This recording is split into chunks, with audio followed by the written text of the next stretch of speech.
Breve pausa dalla pioggia battente per il taglio del nastro del nuovo ponte sul Brenta lungo la strada provinciale 47 Valsugana, con Luca Zaia, presidente del Veneto, i padroni di casa, i sindaci di Curtarolo, Martina Rocchio e Piazzola sul Brenta, Walter Milani, ma in prima fila ci sono gli amministratori della provincia di Padova che hanno fatto fronte comune per l'arrivo di questo giorno.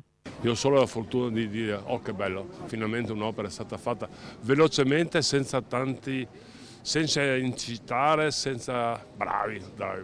Sul piatto 4 milioni di euro, 3 milioni dalla regione grazie ai fondi Vaia, 1 milione dalla provincia di Padova. Noi abbiamo dato via il cantiere l'8 ottobre del 2021, ci aveva messo un anno, ma il cuore del cantiere è durata di fatto un poco meno di 5 mesi, quindi una grande velocità, grande e sublime gestione del cantiere e direi che i risultati si vedono. Abbiamo risolto un punto nero nevralgico del Veneto, non della viabilità di Padova. Il 2 luglio eravamo qui e abbiamo visto l'esplosione e la disintegrazione del ponte che adesso abbiamo sotto i piedi.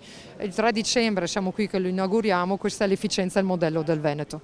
14 mesi di cantiere per il nuovo ponte sul Brenta, 5 mesi per la realizzazione del manufatto, tempi velocissimi resi possibili dalla gestione commissariale dei fondi. 50.000 veicoli in transito ogni giorno su questa arteria che serve una delle aree a maggiore densità industriale di tutto il Veneto. È un ponte modernissimo che è l'avanguardia, è stato totalmente rifatto, è un'infrastruttura completamente nuova e quindi insomma, sicuramente sarà in grado di reggere non solo i volumi di traffico ma anche i pesi. L'occasione per dare un annuncio sulla pedemontana. Annuncio che per fine anno sarà collegata all'autostrada A27 e nel 2023 arriveremo a Montecchio, quindi con il completamento di questi 94 km e mezzo che attraversano 36 comuni del Veneto con 14 caselli.